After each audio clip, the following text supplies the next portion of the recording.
Okay, welcome everyone. I'm Pete Barquette, your MC today. Good morning. Good morning, Zoom audience.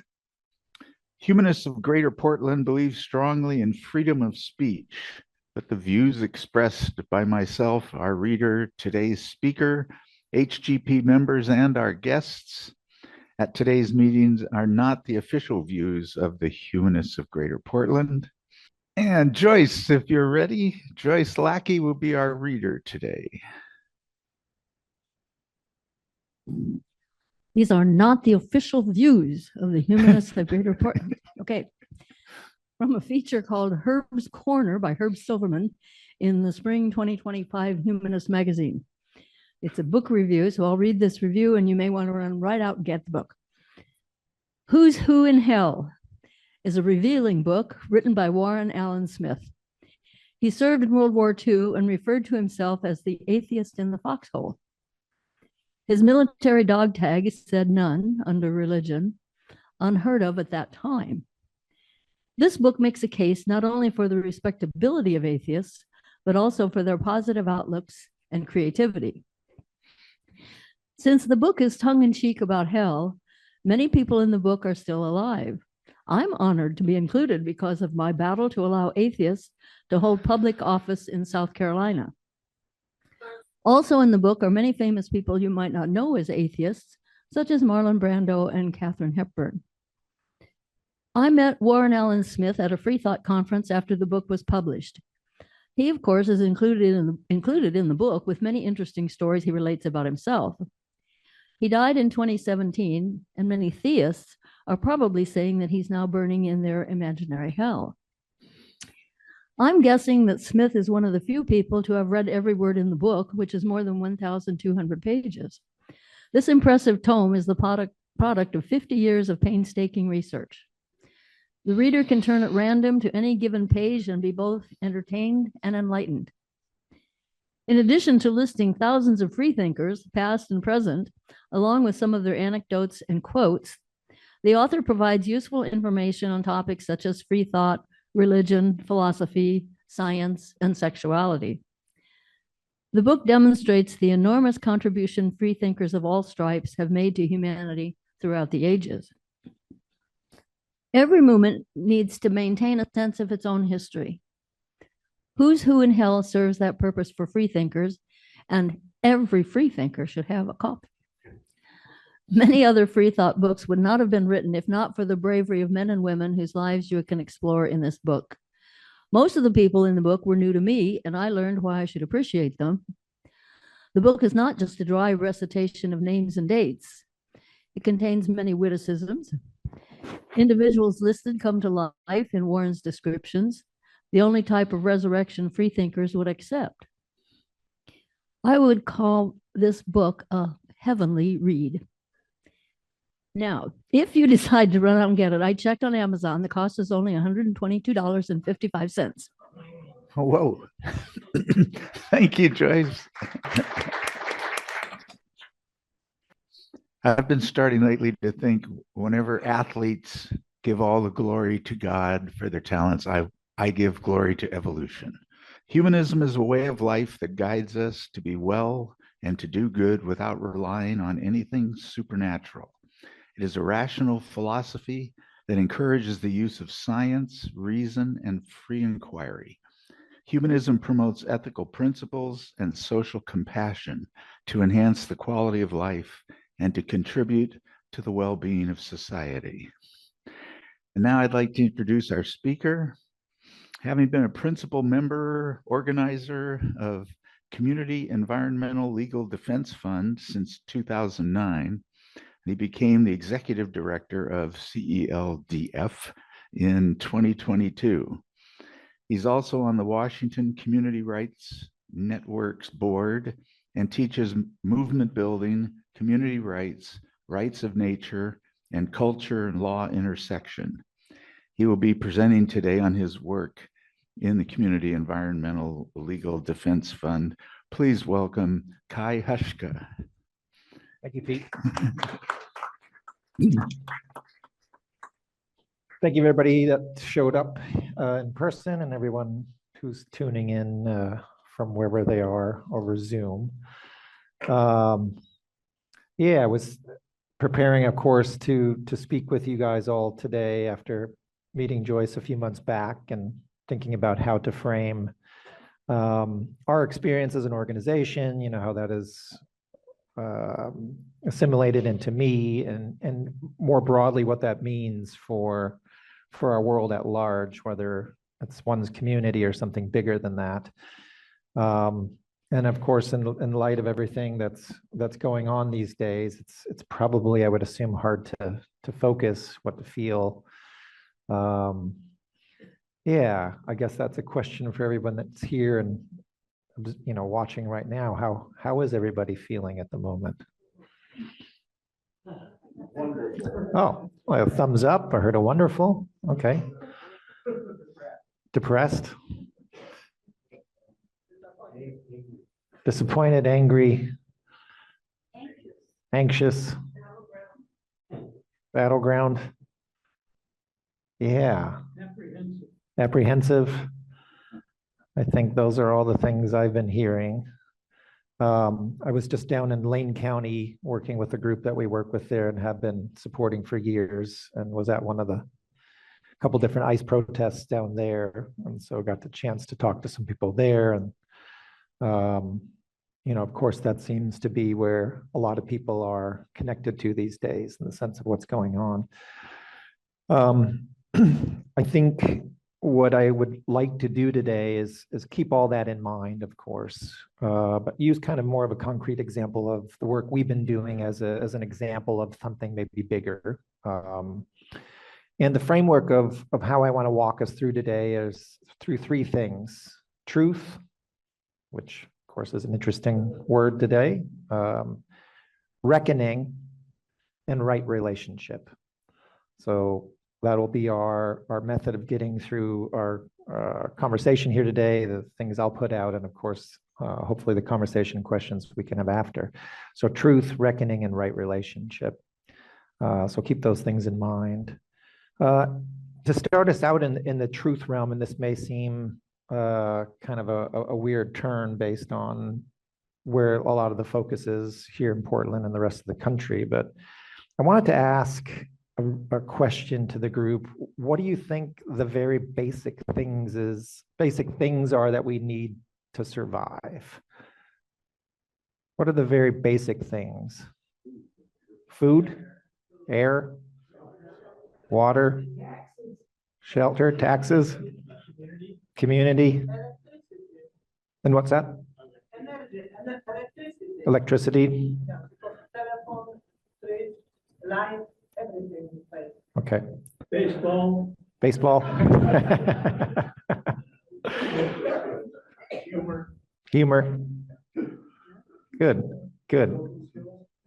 So kind of keep that in mind, of course, in the moment. Keep that in mind as I use an example of a community we work with in the sense of, what are the basics?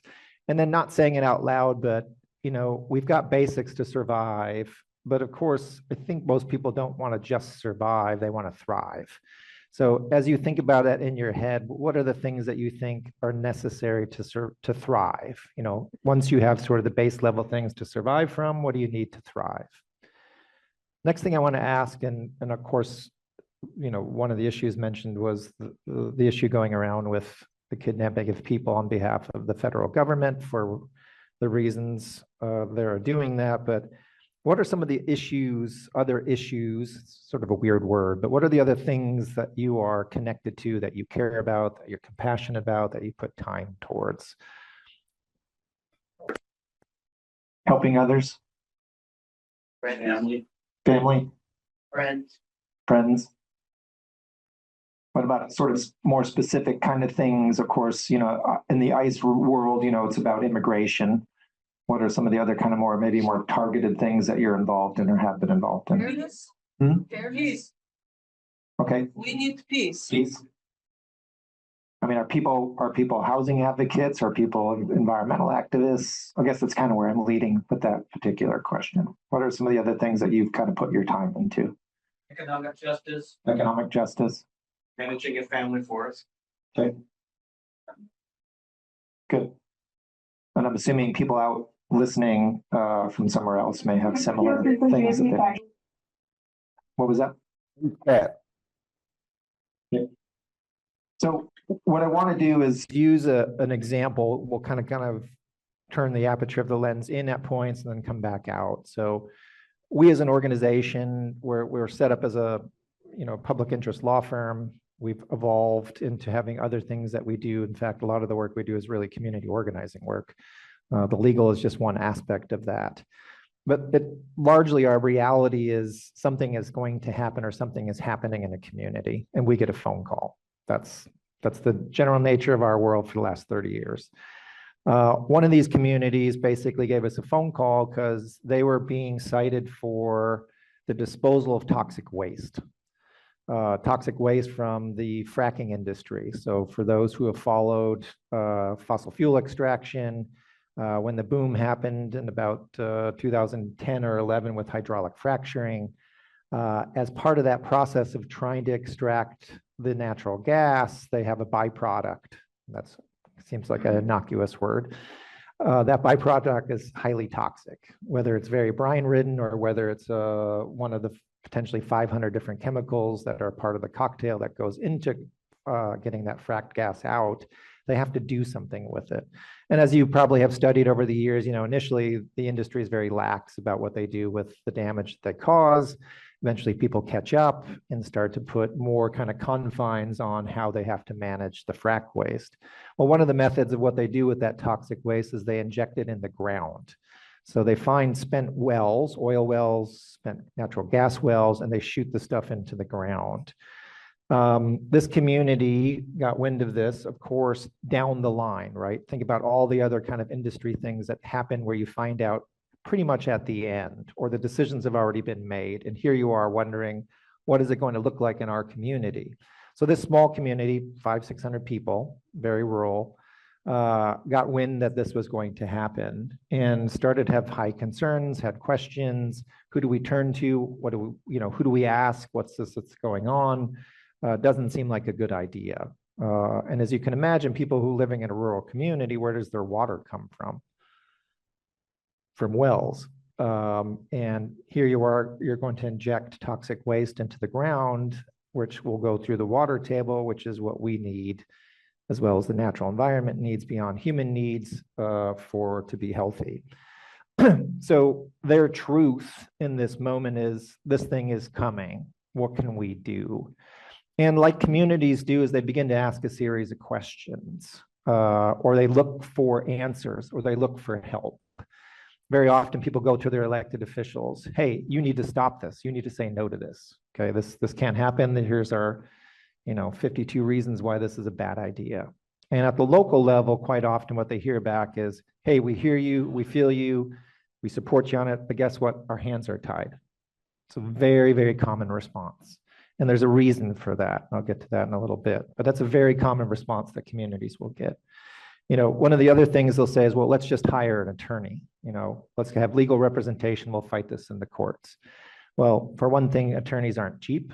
So even if you can muster up the money, very often you are having to go through cycles of litigation in order to prove your case.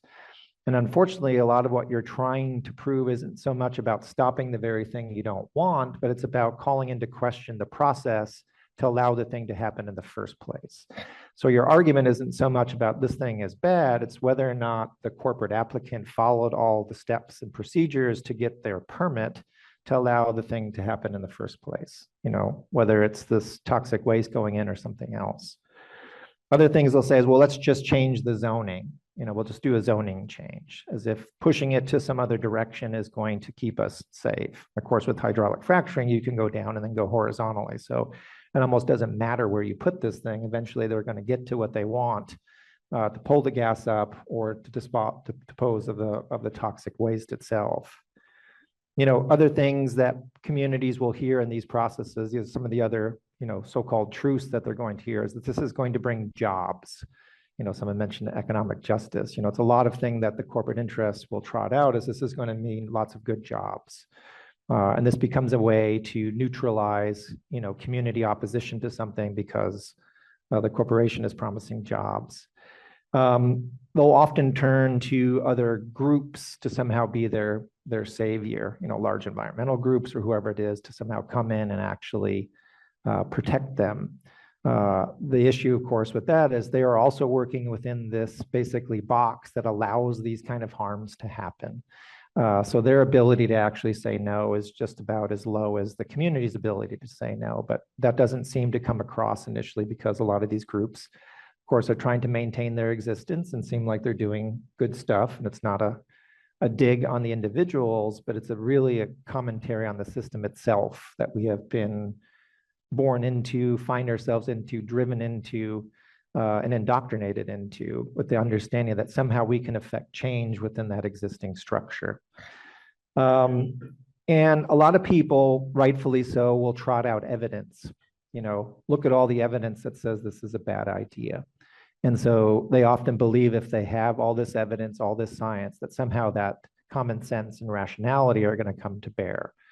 I was just visiting with a woman named Carol von Strom. Those who are in the forestry world might know her as a longtime advocate against pesticide use. And in fact, she created a whole database of evidence called the Poison Papers that demonstrates all the negative effects that pesticides have on people in the environment. Raise your hands if you know whether or not it's legal for the forestry industry to use pesticides. Is it legal or not legal? It's legal. So again, you have all this evidence, yet the legal structure says it's fine, okay? Depositing toxic frack waste is fine, regardless of the mountain of evidence that a community can provide. So the truth is these communities are looking for answers, they're looking for support, they're looking for a way to stop this thing. And as an organization, who gets this phone call, we come in and we try to kind of explain to them, to educate them, what are they actually up against? And what they're up against is something bigger than just the fossil fuel industry. They're up against a structure of law, a structure of politics, a structure of economics that is much more interested in extraction, degradation, and destruction than it is about preservation of life at large, or the interest really of the community having regency over its own future. That is how the system is built. And where they end up largely is, of course, within the legal structure itself. And there's lots of basically legal doctrines out there that confine the community in the sense of what decision-making power they have and what they don't. That consists of things like preemption. So from a legal standpoint, the truth is that community is going to run into preemption, whether at the state level or the federal level. This is where industries like the fossil fuel industry design the rules. Very often, it's literally the corporate industry who writes the rules and hands it off to the legislators to adopt into law that basically say who has authority over what. And of course, in a system that is very hierarchical, we have a very hierarchical system of government. The federal overrides the state overrides the local. Now, there are some exceptions there when it comes to rights protections, but in the basic reality of commerce and commercial pursuits, it's very top down. So if you're someone who's economically benefiting the elite few, you're of course going to make it such that those that are most affected have the least amount of power. That's the most rational thing that you can do. It's irrational to us, but it's very logical to those who are mostly benefiting from that kind of practice. So that small community in rural Pennsylvania, guess what? They are preempted at the state level from having any authorities to say no to that toxic waste. You have other legal doctrines out there that also are about their organization and arrangement of local communities to that of the state government. And that particular legal doctrine says that the local community government is the child, the state is the parent. And the parent is going to tell the child what to do. The child just can't make decisions on its own without the authorization of the parent. So that is the same case happening in this rural community that's getting the frack waste. You also have things like corporate constitutional rights, which most people may know through Citizens United case that took place in 2010. In fact, the anniversary was just a few weeks ago. That is just one element of a whole litany of legal protections that corporations have under the Constitution itself. They have Bill of Rights protections, and they have other deeper protections within the body of the Constitution that allows them to do what they want, even against the objection of the community who understands what they're getting is going to be harmful to them. So the truth is they are bound, they are locked in, and they are disempowered in advance of the very thing coming. So even when they wake up to or find out the information or want to fight back within the existing structure, there are no real outlets for them to do so because the system is predicated on allowing that. The system sees it as a good, right? It's about the endless production of more. And for the endless production of more needing to happen, they need the methods, the sort of the outlets, the channels to allow it to happen. And of course, it has to happen in a physical place, right? And in this case, the physical place is we need to do something with the toxic waste. We're going to dump it here. So we're going to make sure that all the legal avenues, all the legal channels allow for that to happen. Because we need it to happen in order for the economic benefit to come about. And of course, to design all that, you need political power, right? And corporations have tremendous political power, even before citizens united. So we need to understand this stuff goes way far back in the sense of how things are structured. So the truth is we live in this system. And again, you can apply just about any issue besides the frack waste disposal, and you're going to run into the same structure. And some of the questions, rightfully so, that people begin to ask is, do we actually live in a democracy? You know, where is decision-making power? Where is the right to self-govern? How do we actually make decisions for ourselves in the land base that we're connected to if the system is telling us that we can't? And usually this doesn't come up until there's a crisis, until there's a moment where communities run into this. That's when people begin to kind of lay bare the reality of what we're up against, regardless of what the issue may be. So that kind of leads us to this sort of reckoning phase that we tend to have to go through with groups. You know, it's almost, people become depressed. Someone said they were depressed earlier. Well, you become very depressed when you figure out how the structure of the system is set up, on top of the mythology that's given to us through our education, through, you know, news sources, through government itself, about how we're supposed to be structured. We're the greatest democracy in the world, so on and so forth. Yet when you go to exercise it, where is it? And so these are the realities that we have seen hundreds of times through our organizational work. And it's about getting people to understand that what they're running into is not just the surface reality of what's happening, but a history. They're running into 500+ years worth of history in the sense of trying to keep the frack waste out of their community in this case, which is a strange thing to say, but that is exactly what they're running into. It's just the perpetuation of colonization and empire building, of which they are a part of.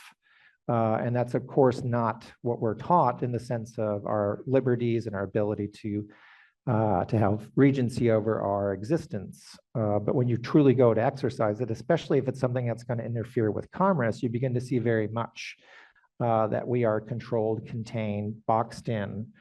And so people start to scratch their heads and wonder, well, what do we do? And in the reckoning portion, we've come to understand that until people reckon with some of these deeper truths, how do we actually figure out how to get on this path of right relationship? Because very often what happens is we hear these things, but don't fully reckon with it. So pulling it out from this particular community on a micro level, think about a macro truth, let's say, around our nation that has yet to be reckoned with. What comes to mind? What are some big things that this country has yet to really reckon with?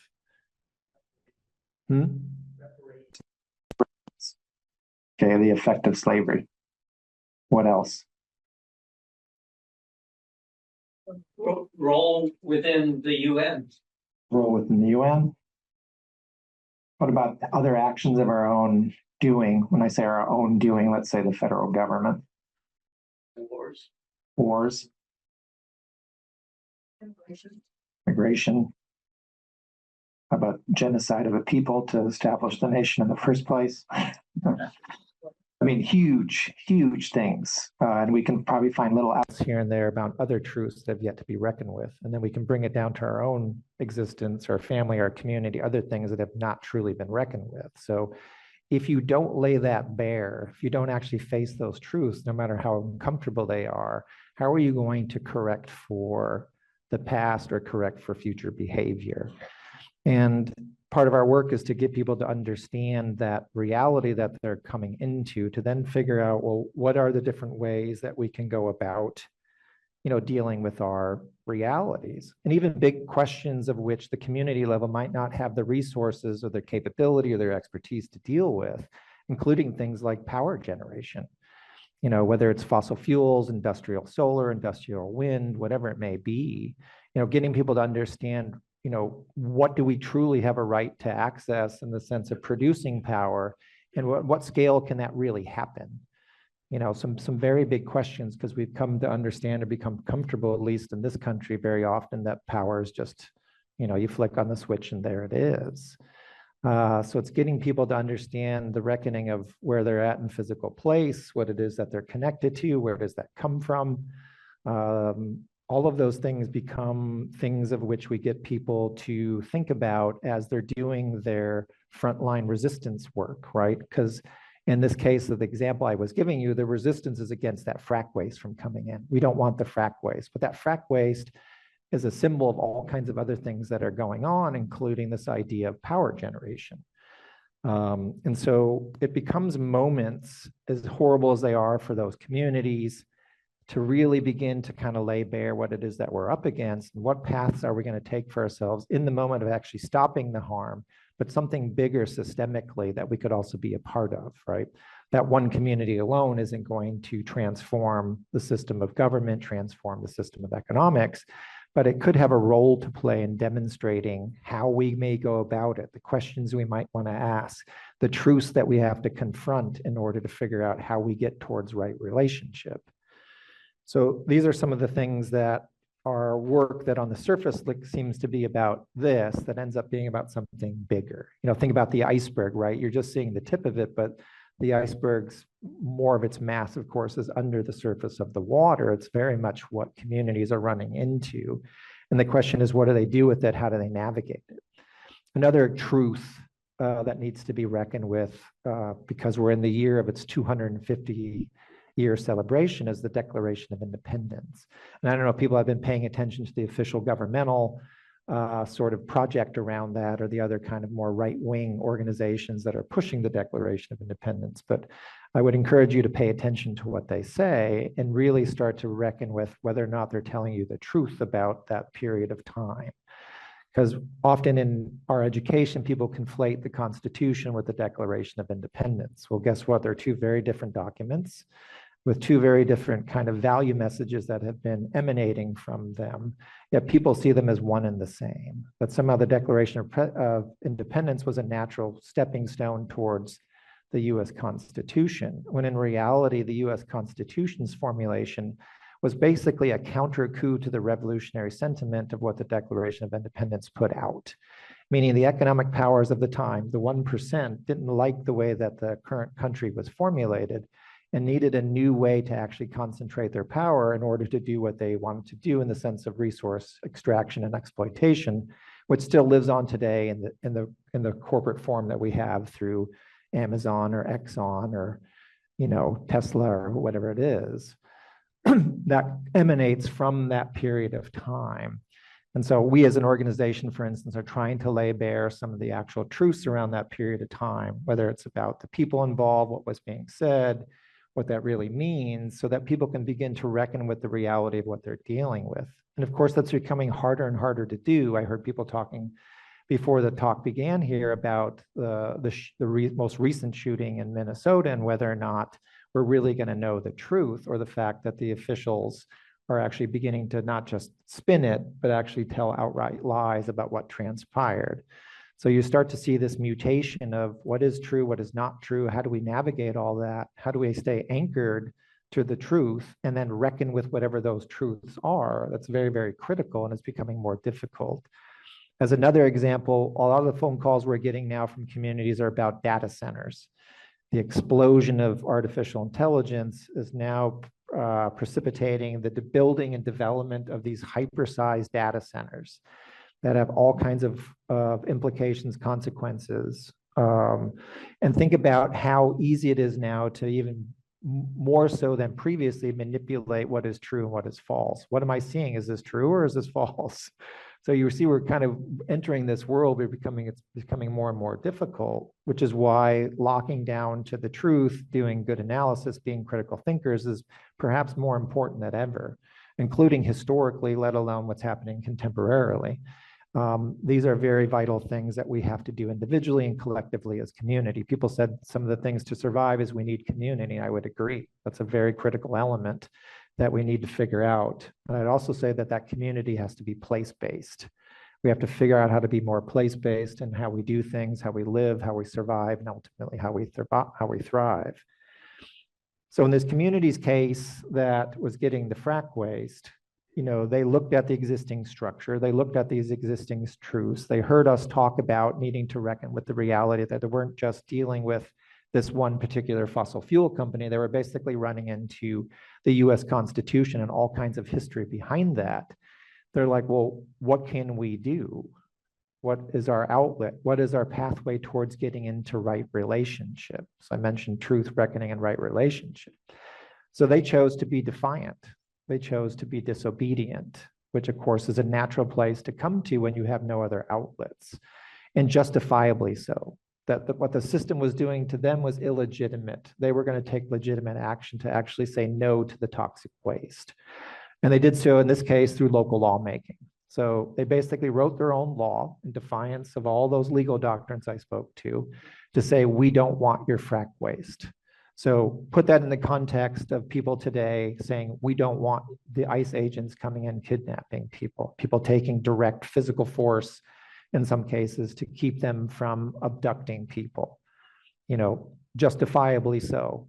In this case, justifiably so, saying we don't want your toxic waste, because guess what? It's going to pollute our waterways. It's going to pollute us.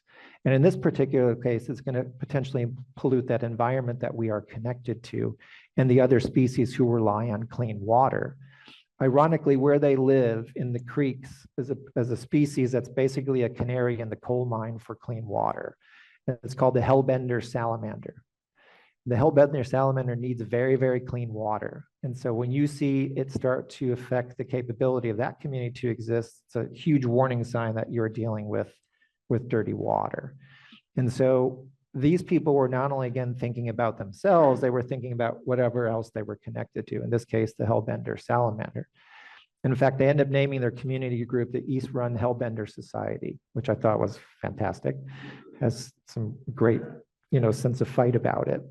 And so they were trying to put themselves on a course of right relationship. So they passed this law saying no to the frack waste. In conjunction to that, they did something quite extraordinary still, even though it had been done a few times before that already, is they adopted a law that recognized the rights of ecosystems, the rights of nature, which is what our legal system does not do today.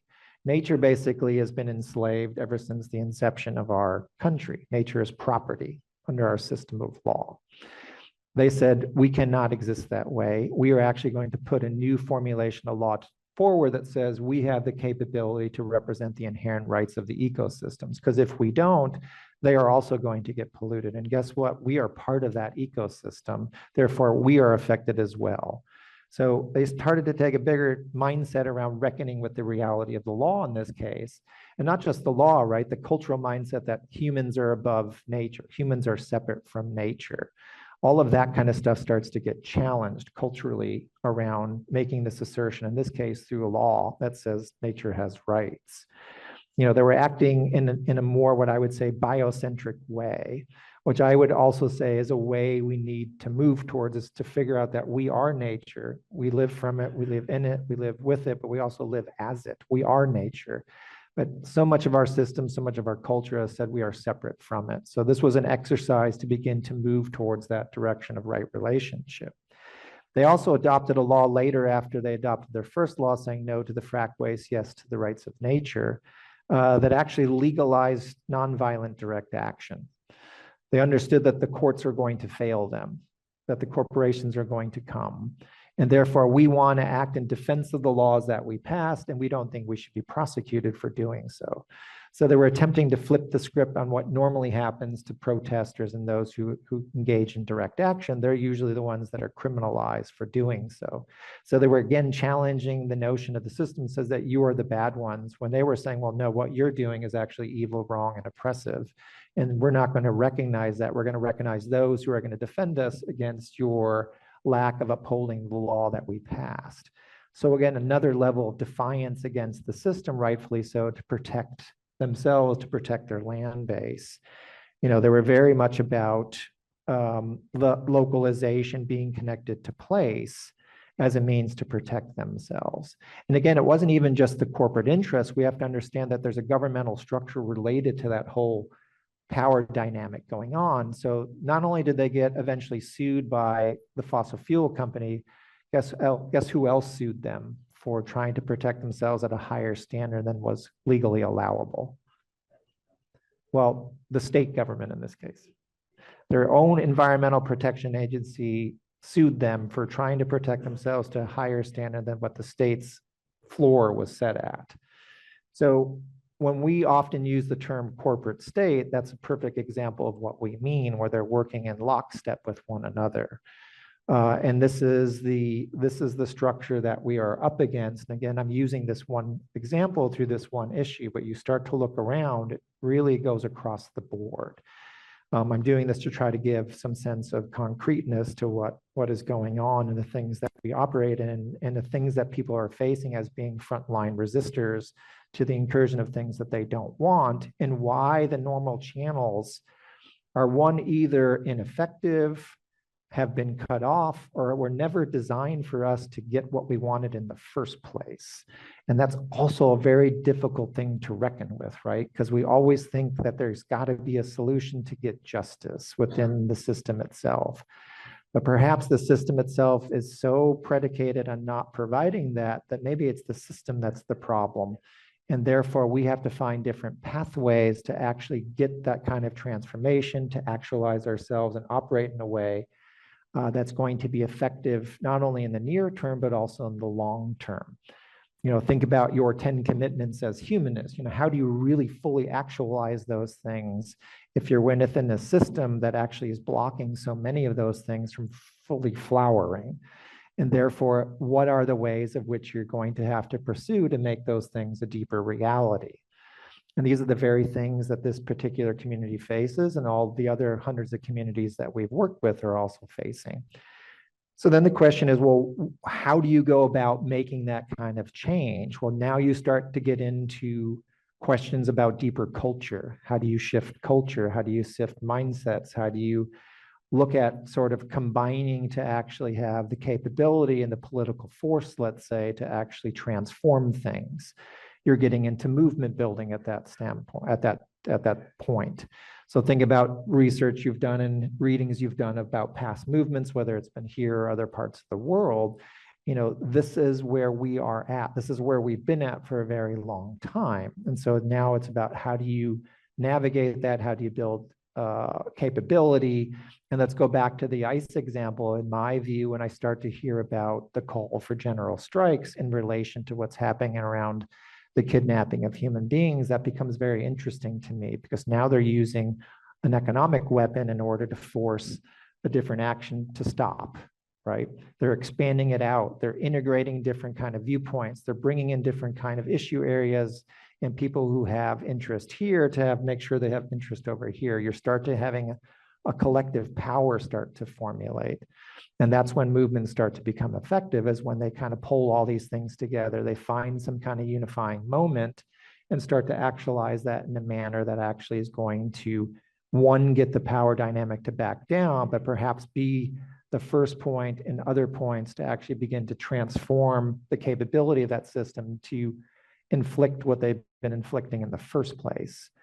And that's all good despite all the horrible stuff that's going with it. So it is about figuring out different channels, and where we have found ourselves organizationally from doing this work on the ground with frontline communities now for 30 years, is we've gone through basically 2 phases and are entering a 3rd phase of our existence. The first phase was really about what we'd say was conventional environmental law. So a lot of groups, you know, they also get the phone calls. They're like, yep, we can help you. And we're going to help you by challenging the permit. So they immediately get people into these permit appeal processes. And again, as I mentioned earlier, the permit appeal process is about just analyzing whether or not the process was followed properly. Did you cross the T's? Did you dot your I's? If you guys also remember, who's writing the legislation often for industry? Industry. right? Are you going to write a law for yourselves that's going to stop you from doing the very thing that you want to do? Does that make sense if you're the industry? Probably not. So that law gets adopted by legislative bodies, whether it's Congress, whether it's the state legislators, and then it gets handed off to the agencies to implement, right? To manage, the environmental groups, the environmental agencies.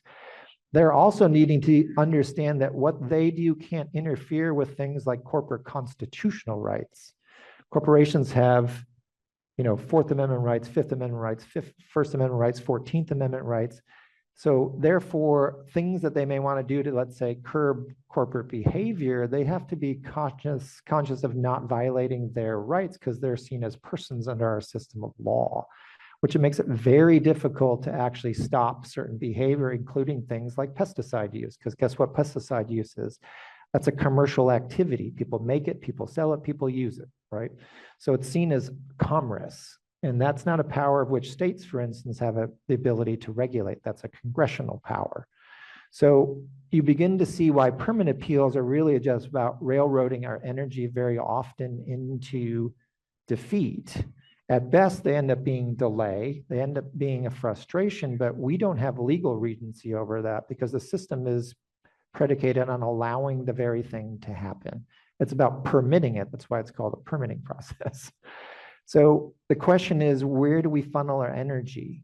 Do we do it through the normal channels? Do we get the right person elected? Well, if you get the right person elected, guess what system they're stepping into? They're stepping into the very system that we've been talking about here.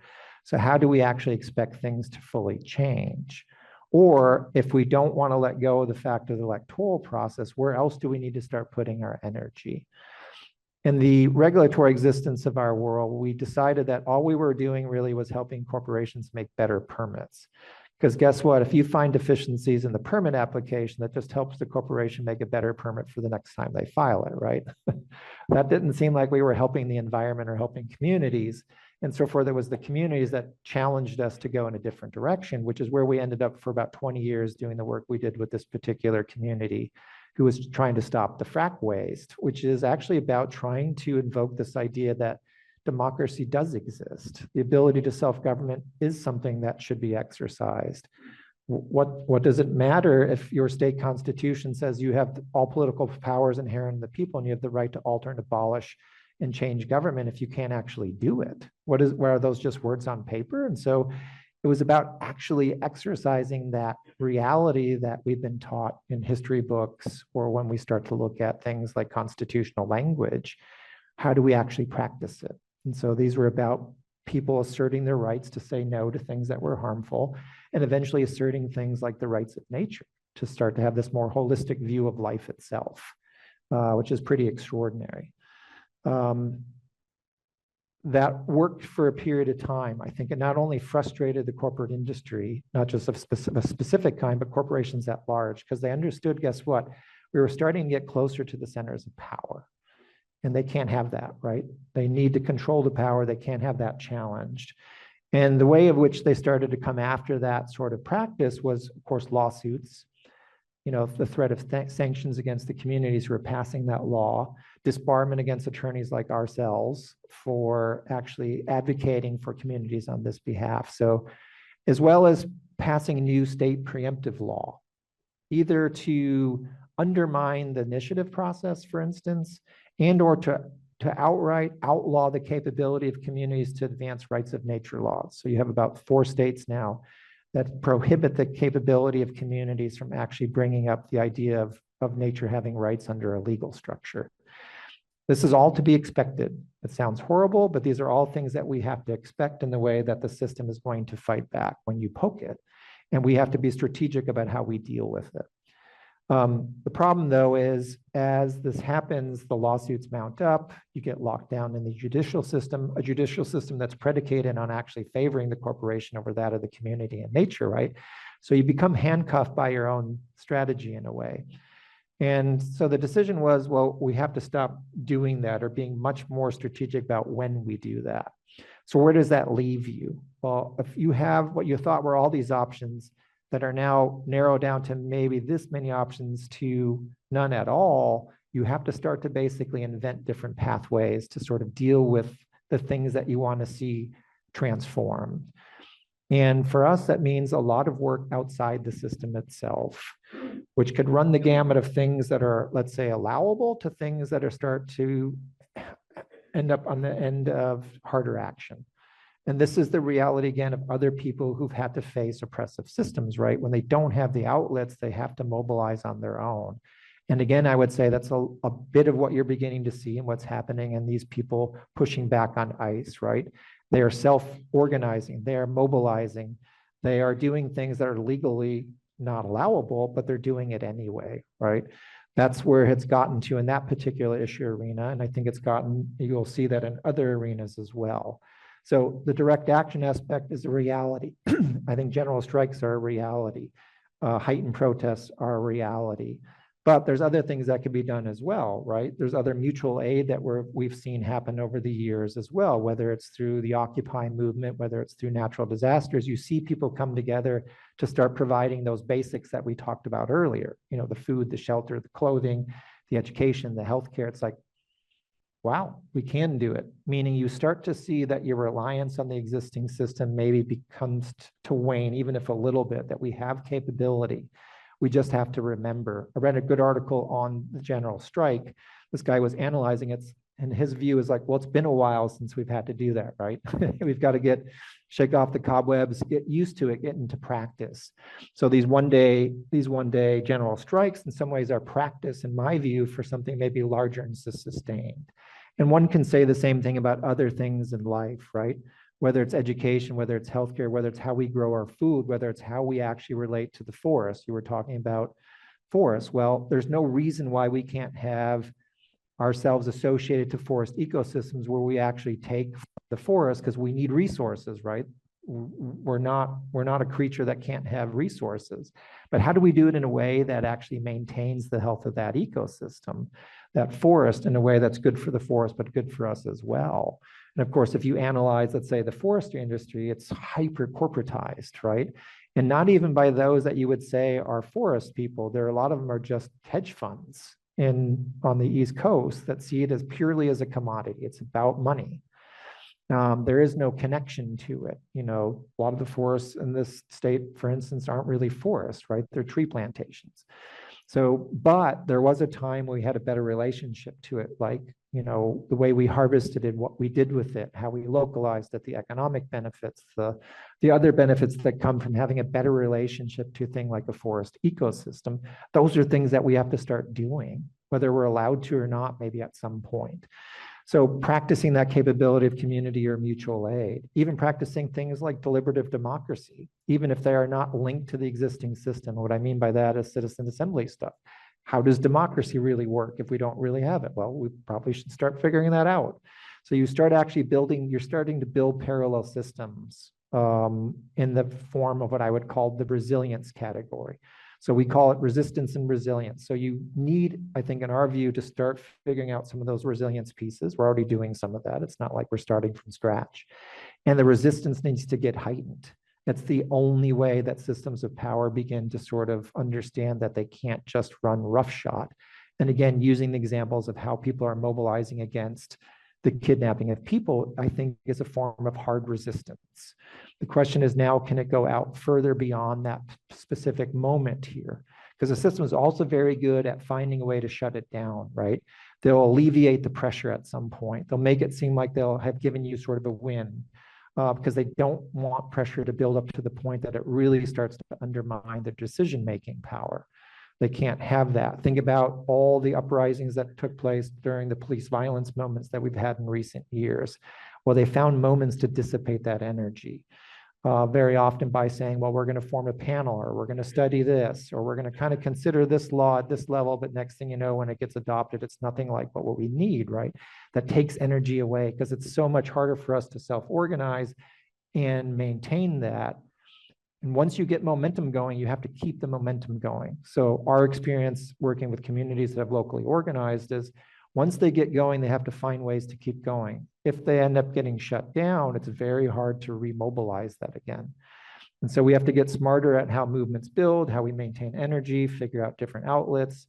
I think start to build the sensibility around parallel systems and begin to heighten sense of resistance that has to run the gamut of softer, let's say, to harder, and becoming more comfortable with that reality if we're actually going to actualize the things that we believe in. Because the system overall is not going to provide that in the way that we thought. And again, I think always holding on to the truth, reckoning with it as much as possible, and having that inform how we actually do our work is very, very critical. So I would say, despite all the things going on, there are a lot of good things that are visible there. We just have to start connecting the dots and actually getting more organized and more vigilant, and in reality, more disobedient to the things that we see that are unjust. And of course, the list is long. It's not just what's happening in ice. It's what's happening to forests. It's what's happening to our neighborhoods. It's what's happening to our waterways. It's what's happening within our healthcare system. It's what's happening within education. I mean, the list goes on and on and on. And the question is, how long can we stand for it? Because in the end, back to the original question, what do you need to survive? Well, you need air, water, and food, right? And that is all being threatened. Not only threatened, a lot of it's disappearing. I mean, our fresh water sources are disappearing. Guess what? Once they go away, they don't come back. So the ecological, the biological stuff is critical, along with everything else that's attached to it. So I think localized organizing, hypervigilance, critical thinking, and realizing ultimately that we have the capability, and then to find the confidence to organize on our own as much as possible, to provide on our own, is, I think, going to be the counterforce to eventually, ideally, collapsing the system so that what we really want can really be rooted and practiced and maintained. And one more point on that, if you start to look at recent events that had a revolutionary element to them, think about the Arab Spring that happened a few years back, a tremendous mobilization of people to force that existing governmental regime to go away, right? Huge victory in the sense of their capability to get that. Unfortunately, what happened is it backslid into the reconcentration of power. And if you look at revolutions, it's a very common thing to happen. So the question is, if we get to that point, this is thinking further down the road, if you subscribe to the idea we need to go that road, is how do we actually block out that capability of the powerful few to reconcentrate power? And so there's a lot of work that we didn't volunteer for. We've just, we were born into it. But I think people in this room and others are wanting to make a difference. Though that's also the kind of thinking that we have to get to, is not only do we have to build up a higher level of resistance, figure out our methods of being resilient, but if we truly get to the point of the ability to really transform things, how do we maintain that? How do we protect that? There are other things that we have to be thinking about. And it's not like everybody has to be involved in everything, but there needs to be a facet of that. So when we do get to that point, let's say of cracking things open and getting rid of really the corporate state, what are we going to do with it and how do we protect it? I'll stop there. Oh, thank you. I'm sure we're going to have some questions, and everyone here, I believe, knows the procedure. Here, you raise your hand and get a number, and the people on Zoom can put a note in the chat that either I will read your question for you or I'll bring you in so you can ask the question. And, oh, I've got 6 new chats already. Where are they? It's telling me the number, but not the content. All right. Before we get to that, just for people who are here, I brought like a couple things in the back table there that people are welcome to. I even brought a couple books. I don't know if you guys have sort of a humanist library that you want to put those to that people can check out and read. So, and if I don't get a chance later, thank you very much for having me here and allowing me to speak. Appreciate it. Oh, brother. Okay, well, while I try to figure out the chat, let's go to question number 1. Okay, how's the international community respond to all this things that corporate America is doing that affects them. Yeah. They got to be sort of an ally to those of us who are resisting. That's good. I mean, from our vantage point, there's a couple things in regards that I could quickly answer there. We just had an event with folks in the Philippines and people who've kind of studied things internationally. The Duarte regime was very brutal to activists, environmental activists, human rights activists. And so I think part of our mindset is that solidarity element, figuring out how we connect people who've been under more oppressive, more violent situations, maybe than a lot of us have faced firsthand, and understand how they've navigated that, tactically, even strategically, what have they done so that we can learn from that, as well as just that camaraderie that can come with connecting with people internationally. And then the rights of nature work that we started in rural Pennsylvania in 2005, eventually ended up in Ecuador. So Ecuador adopted it into their national constitution. And there have been a number of cases that have upheld the rights of ecosystems, which is very fascinating from a legal standpoint. Unfortunately, a lot of that hasn't seeped down to the reality of the ground level where the behavioral stuff has emanated what the law has said. This is why culture is so critical in the sense of, does law come before culture, or does culture come from law? But there are still things to learn also there internationally. So I think keeping that line open, especially as the federal government's all about isolationism, I think we need to keep, windows, doors, everything open to kind of connect with others, especially those who have maybe gone again through things under oppressive systems that we may be just at the beginning of.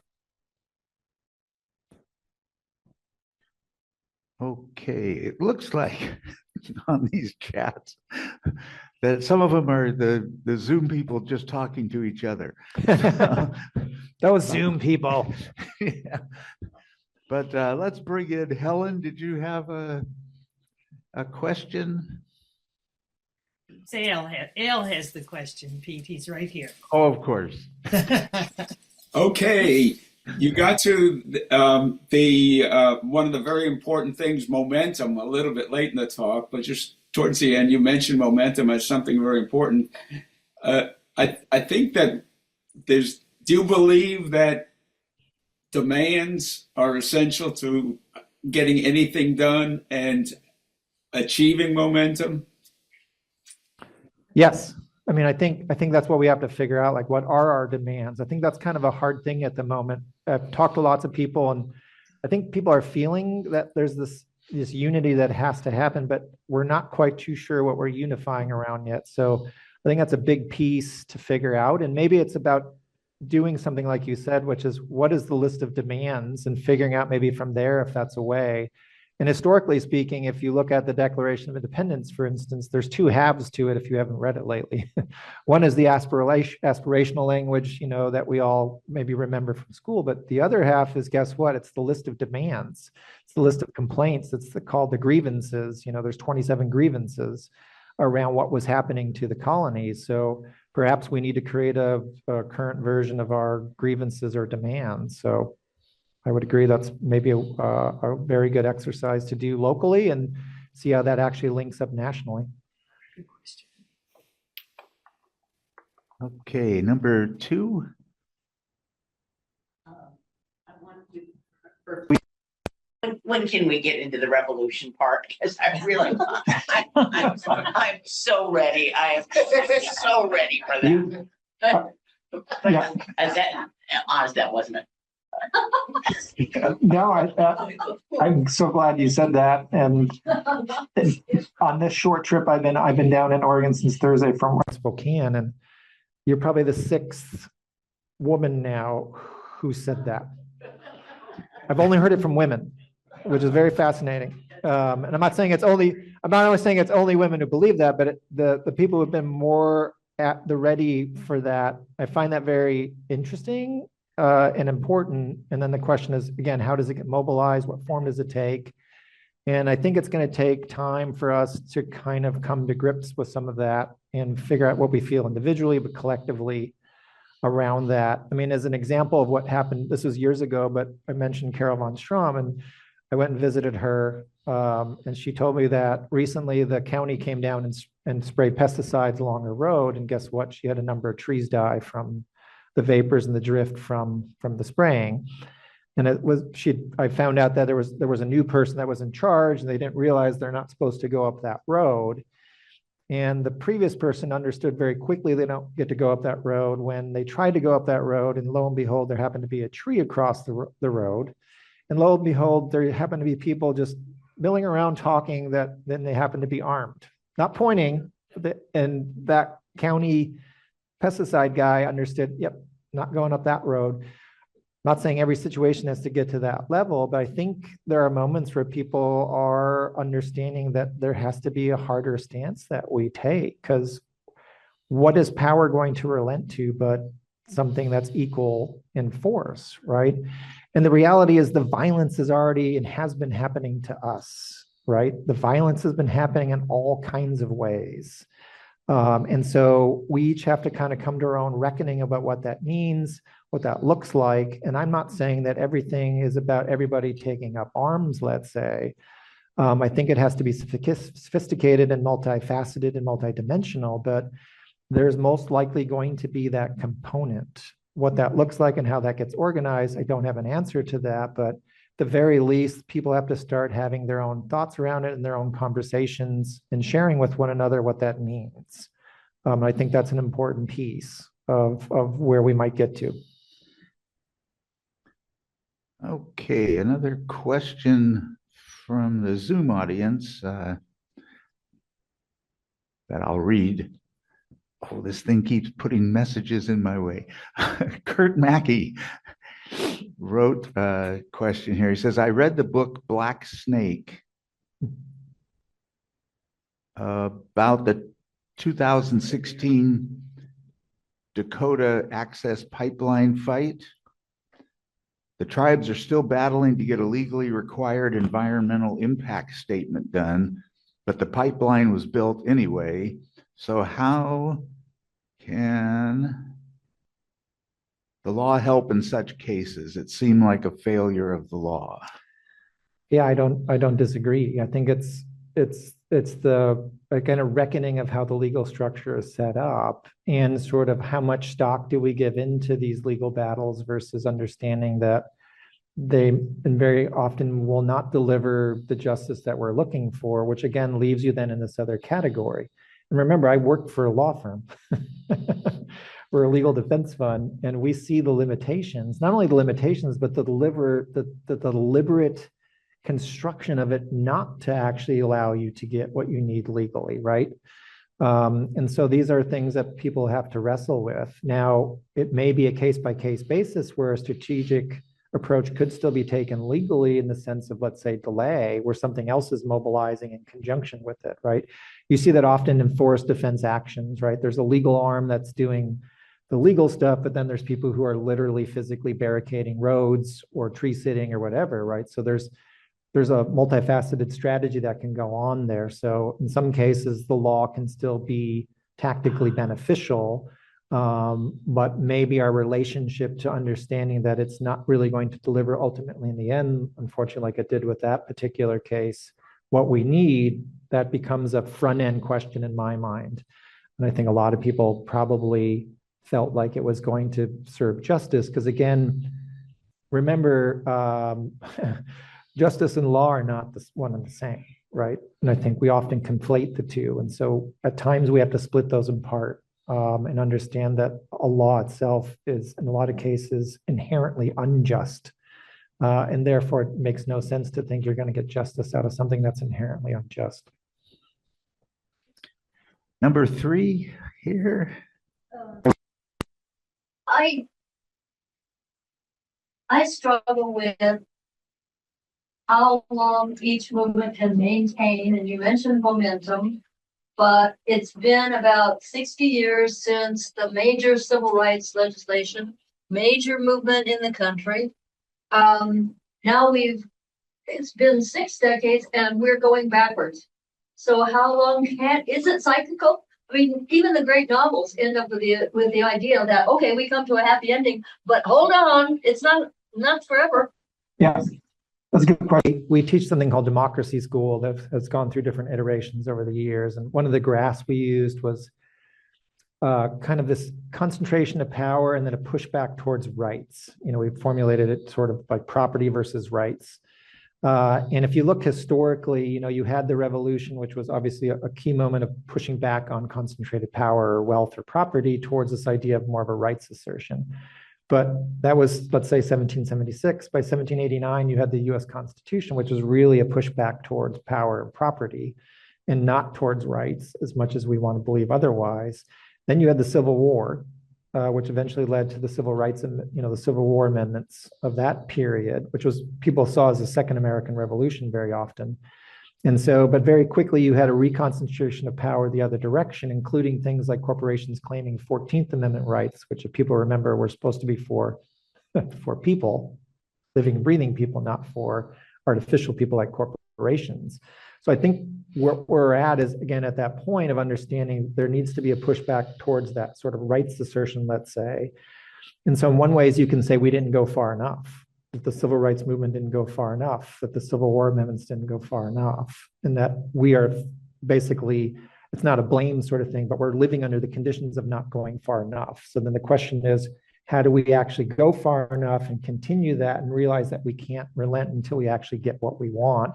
So back to that person's idea of the demands, you know, what is that big central demand that we don't rest until we get it? And so I think that's something to keep in mind. Always be another side. Sure. Yeah, I mean, think about it. There's a value system that's in place that's perhaps not our value system, but the value system that's winning out now. So, and it doesn't mean that if we are able to supplant that and our value system takes over, that there are others who are going to still believe in that, right? Someone talked to me, maybe it was you, Joyce, about people still being loyalists to Pinochet in Chile. I'm reading a book on this person's sort of coming to grips and reckoning with slavery as a Black man from the South. You know, in his book, he talks about going to a Confederate cemetery. Well, there's lots of people who still believe in the Confederacy, right? So you have this kind of loyalist to certain systems. During our own American Revolution, right, there were a huge amount of people that were loyalists still to the British government, and there was a smaller faction that were like, screw that, we want something different. So you're always going to have that dynamic. And the question is, which system is going to prevail? And if our system isn't there, what are we going to do to get there? What are those demands? How far do we need to go? What energy do we need to keep employing and not stop until we're there? And once we're there, how do you maintain it, as I mentioned earlier? Because it's not like you get to a finish line and then you get to sit down. There's more work to come. The good thing is if people here can get it going, they can hand the baton off to the next generations and the next generations. But again, there's a huge cultural shift that has to happen along with the systemic stuff of whether law or politics or economics as well. I think I'm at time or overtime, but no, we've got, you guys have to say. Yeah, we've got a couple more minutes. Generally, I think you've addressed this, but specifically Hank Robb asks, it seems like you're implying that a constitutional amendment to deny personhood status to corporations is necessary. That's one thing. I would probably go further and say we need a new constitution. I mean, because it goes deeper than just the corporate personhood realities. There's just other, I mean, let's put it in context of other places in the world. I mean, in fact, if you would probably survey people on the street and ask them about who has a constitution, I bet you'd get a large percentage that would say it's only the United States, which of course is not true. And in fact, other countries have gone through multiple constitutions, whether they've been better than the last one or not, but the idea of a rewrite is not so unusual. In fact, I think it was Jefferson who said every 17 years, you needed to really, so we're living with a document that's from 1789 and we're living in a very different world, yet we're still locked into that. That doesn't mean that elements and pieces of that particular document couldn't carry over, but I think we're way beyond just an amendment. Question 4. To help me and maybe all of us understand what your organization does, I would like you to tell us about an actual example of cases that your organization has been involved. How did you get contacted, and important work out in the end. Yeah. What was the result? So my theoretical example of the community that didn't want the frack waste, that's a real. That's Grant Township, Pennsylvania. They've been documented in Rolling Stone magazine. They contacted us about getting the frack waste. We spoke with them about all the things I just presented to you on. They passed the law saying no to the fracking. They got sued by the fossil fuel company. They got sued by the state of Pennsylvania. We've been in protracted litigation with them for over 10 years. Since that time, though, it was revealed, guess what, that the injection well that they wanted to inject into was faulty, that it was most likely going to leak, the very things that these people feared in the first place. That well has now been plugged, cannot use it. So in a way, they've had a victory. We're still involved in litigation. They may get fined. We may get fined in the process. So it's a victory in the standpoint of people being defiant enough and not following the normal rules to say no. And in the end, I think they got a good result in the sense of the frack well being plugged. But it's not as if the system itself has changed in the way that we're talking about here, but it's an example of the level of disobedience. And as an example of how far these people were willing to go, there was a woman who was a retired school teacher said, well, you know, if they start coming into our community, I'm going to get one of those vests that the suicide bombers have and blow myself up. I mean, she was over a campfire and a few drinks, but you know, the funny thing was she didn't know which vest to wear. And I said, Judy, I said, it probably doesn't matter which one of your vests you take out of your closet and put the explosives on, but it's an extreme example. But you know, they were willing to kind of lay their bodies on the line to say no to this frack waste. It didn't get to that point, thankfully. But that's a real life example of a community we work with. And we're working with communities around pesticide use. We're working with communities around data centers right now. I was just on the Southwest dealing with people who are border wall resistors, trying to keep the border wall from being built for those who've tracked that.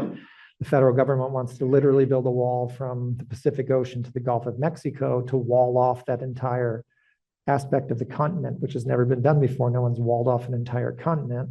And these people are mobilizing on behalf of really their relatives of other animals because the larger animals will not be able to cross the border. It's a 30-foot high wall that's 4 inches apart. So, you know, elk, pronghorn, bears, ocelot, jaguar, they won't get through, and that's part of their migration route. So, and those things are happening either legally or really training them on things like direct action. So it's a whole scope of things that we're doing. We're also partnered with other groups who have other skill sets. So the Highlander Institute in Tennessee is one of our partners. They're doing things on the ground with people, for instance, teaching them how to be ham radio operators. So if the system of communications gets cut down, how do people communicate with one another? And so those are the kind of like hard skills that we're trying to connect communities with if it gets to that point. So if you go to our website, CELDF.org, you'll see more about kind of how we're configured. But it's all about that frontline community resistance support work is really the focus of what we try to do. Okay, number 5. Thank you. Presentation. You're welcome. I have a concern because I don't think the human race is up to what's required to sustain itself and to live in unity with what else is here. I have that concern. And just now you just mentioned some really positive things. But when you have a goal, usually you have an idea what the end product is. And so we've been giving little pictures of it. But what is that picture? Is that the new Constitution? And we're building it. Yeah. We don't have a clear picture. Yeah. No, I think some of that picture is still relating. And it's really got to come from the community level, right? I mean, we as an organization can advise and consult and give an idea, but it's still someone else telling you something. I think people have to come to their own sense of it. Now, directions that one could go that we've tried to work on are changing things like state constitutions to recognize that ability of local self-governance, you know, to raise standards, not to drop them, for instance. So looking for some deeper mechanisms that aren't truly about fully, let's say, collapsing the existing system and transforming it, but would be much more closer to what needs to happen. It could be about a constitutional rewrite. I mean, those are kind of more tangible things one could maybe point to. But I think in that process, there are probably bigger questions about, are we actually ordered properly? I mean, can we actually be a country of this size? You know, do we need to be some other kind of formulation? These start to become more vague and kind of muddier questions that the work can happen. But I think the very clear thing is the resistance needs to increase, right? The ecological collapse is happening at such a high rate that resistance is, I think, probably the most critical thing at this point, but the resilience piece is necessary. And within that, discussions about governmental arrangement can come to bear. And so perhaps the gentleman's idea around demands begins to sort of make, your question more clear about where we can head. And I think having these kind of conversations more often are good.